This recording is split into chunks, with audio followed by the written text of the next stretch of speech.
Hey everybody, my name is Jason Sanchez, and I serve as the president and director of House of Blessing. It's a nonprofit ministry that's been working down in Mexico for the past 11 years. And I'm out here in beautiful Florida with my good buddy Daniel Williams, who we have been friends for a very, very long time. We've been in ministry for a very, very long time.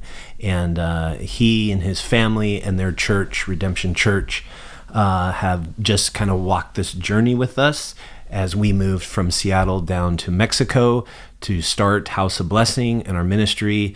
And so out here hanging out this past week, sharing at some churches, some Christian schools, and for our golf tournament, which has been incredible seeing how God is using golf tournaments, speaking engagements, churches, and just a network of people and supporters that have just come alongside us and supporting our ministry down in Mexico. Just a real quick background to it. When we moved down there 11 years, we bought 40 acres and we started building a very large facility that turned into a children's home and orphanage for about 6 years.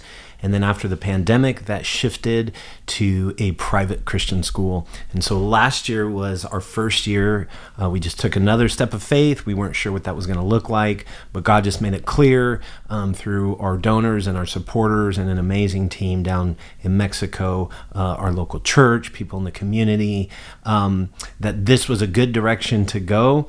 And so we did. We started our first year last year in August, and we were amazed to have 53 kids, kindergarten through junior high. And God just did incredible things through that. He really opened our eyes to just new opportunities, the new things that he's doing. And so we were just so blessed and encouraged. And as that school year came to a close, we were all kind of curious of what it would look like in this year, the coming school year. Would these kids come back? Would the school continue on? You know, kind of that, I guess, maybe doubt, lack of faith, whatever that might be. And once again, God just blew us away, because we went from having 53 kids, kindergarten to 8th grade, to 93 kids, kindergarten to, we even opened high school. So almost doubling in size, and that bringing all sorts of challenges and issues in regards to how are we going to fund this thing, where the teachers, the extra staff going to come from, vans for transportation, enough classrooms, all of these things that, you know, if you think a lot about, you can stress, you can worry. And so part of in just my job and traveling and sharing the story and coming out here in Florida and talking with people, I've just been sharing a number of verses that have been speaking to me, and just absolute golden reminders of sort of the order of things. In other words, who is doing these new things, who is providing. And so I just wanted to share a few verses that have really been speaking to my heart. And hopefully for you who are watching this, if you're a pastor, if you're a leader, if you're a lay pastor, if you're worship youth, if you're just serving, or if you just stumbled across this, hopefully this will encourage you, because I feel like oftentimes when God does amazing things in our midst, it's super exciting, it's exhilarating. We get stoked, we get pumped, and yet we can forget that we are still carnal, we're still sinful, we're still man, we're still broken.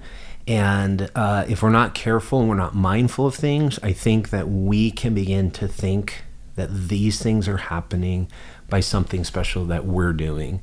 And so this video kind of just serves as a reminder that you're really nothing.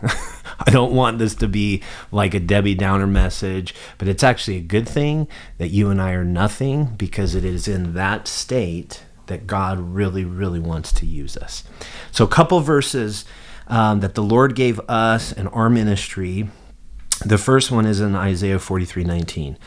And it says this: "Behold, I am doing a new thing. Now it springs forth. Do you not perceive it? I will make a way in the wilderness and rivers in the desert. Just a simple reminder, very, very clear in the first part of that verse. Behold, I am doing a new thing. God is saying, I am doing a new thing. I am doing this work. I am going to plant a church. I am going to start this nonprofit. I am going to do these things. It is not us. Our names are not included in that. And so this came as a perfect timing and a timely reminder to me as we were shifting from a very successful orphanage and children's home and all of that. As we shifted to the school, the Lord made it very clear, Jason, this is something that I want to do. It's not like he said, hey, that was a good run. That was a great 6 years. I want you to come up with something new. No, it's God saying, I'm working. I'm doing things. I'm God. Behold, I'm doing a new thing. And the incredible thing to that, and sort of the mystery to that, is that he wants us to be a part of that new thing. He wants to include us. He wants to use us. He wants to use you. He's given you talents. He's given you abilities. He's given you giftings. He's enabled you, first of all, by saving you, forgiving you, redeeming you. And now, after all of that, he wants to use you. He wants to invite you to be a part of what he is doing. So that's the first thing. The second verse that comes to mind and has been really speaking to me is Psalm 72:18. Blessed be the Lord, the God of Israel, who alone does wondrous things. Again, very clear, very simple, talking about who is the one that is doing incredible things. It's the Lord. Blessed be the Lord, the God of Israel, who alone does wondrous things. It is not you, and it is not me.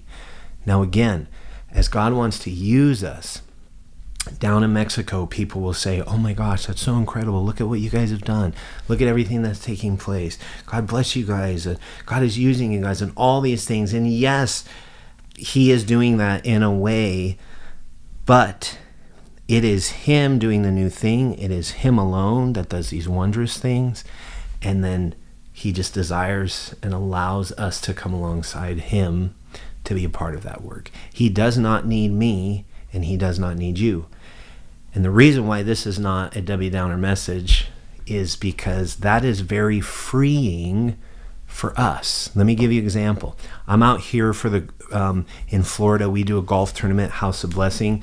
We do 2 golf tournaments a year, one in Washington State, which we just had in September, and then one out here in Florida in October.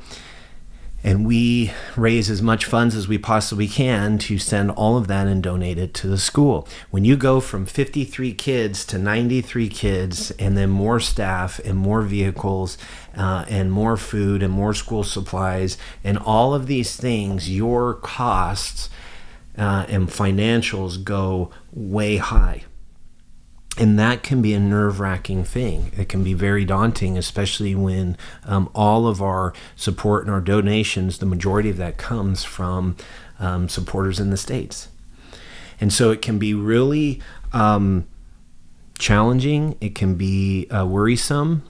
It can make you anxious, make you nervous, all of these things. But again, going back to these verses, if we really believe in this, right? Isaiah 43:19, God saying, I'm doing a new thing. And then Psalm 72:18, when it says, he alone does the wondrous things. What's freeing about this is we don't have to worry about how he's going to do it. We don't have to worry about how he's going to provide. Now, we're to be wise, we're to plan, we're to I believe work hard. We're supposed to pray. We're supposed to believe. We're supposed to put forth our effort and do these things. But at the end of the day, the result is going to come from him. So all this stuff that we're doing for the golf tournament, and we're believing for big things and great things, if God wants us to raise $50,000, we're going to do that. If he wants us to raise $5,000, then we're going to do that. But here, again, is the peace that we can have is that if it and when it is his thing that he's doing, for instance, the Christian school that we started, then he is the one that's doing it, and he's the one that's going to provide. He's the one that's going to answer our needs, all of these things. And that is very, very freeing. But let me tell you, I'll be honest with you, it's easier said than done. And those of you watching this, you might be in agreement with that.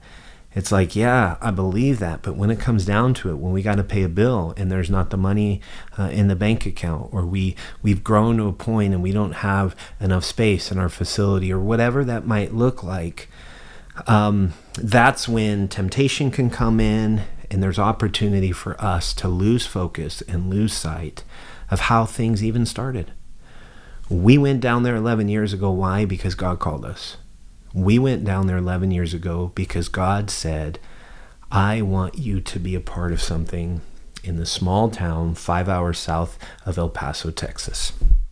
And so one final verse I want to share with you all that serves as kind of a good barometer, or a good way to check our heart, check our mindset, to make sure things are aligned, things are right, things are in order. And it's a simple prayer in this portion of Psalm 139 that the psalmist in verse 23 says, "Search me, O God, know my heart. Try me, know my anxieties, and see if there is any wicked way in me, and lead me in the way of everlasting." There's an order in what he writes here in verse 23. First of all, search my heart, O God. Before anything else, earlier on in the psalm, it's all about how God knows everything about us. He formed us. He knitted us. He created us. It is all about him. And so the God that knows everything about us, David is declaring here, search me, O God, know my heart. Try me, know my anxieties. And then he says, and see if there is any wicked way in me. In other words, he is saying, God, would you check my heart and my soul and my life? And would you make sure that it's all kosher or not? Would you look at things? And you already know me. You know everything about me. And so in doing so, if there is any wicked way in me, he's basically saying, deal with this. I'm coming to you, God. I want you to search me. I want you to examine me. I want you to let me know what is going on. And then he closes with, and lead me in the way of everlasting. And so just a good thing for us to do as leaders, as servants, as pastors or nonprofits or whatever it is that you do, just a desire for God to search our hearts, for God to check our spirits, for us to come to him and say, hey, Lord, you're doing incredible, wonderful things. Am I getting in the way at all? Do I have lack of faith? Am I not believing? Am I not trusting? Am I trying to take the glory? Am I trying to do something that would hinder or take away from you who wants to do and are doing a new thing, and you being the God alone that does wondrous things?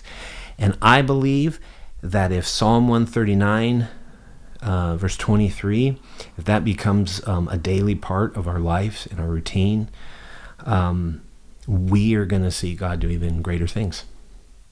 And there'll be even greater things because we can sort of step back and we can just look to God, the author and finisher of our faith. We can look to the one who does these things and be in awe, and then be excited because he's allowing us to venture on this journey with him and be a part of these things. So search your heart because God wants to do incredible things. I believe greater things are to come. I know that for our ministry. I pray that for your guys' ministry and your families and anything else as we seek the Lord, the one who is the God of Israel, the blessed one, the one alone who does wondrous things. God bless you guys.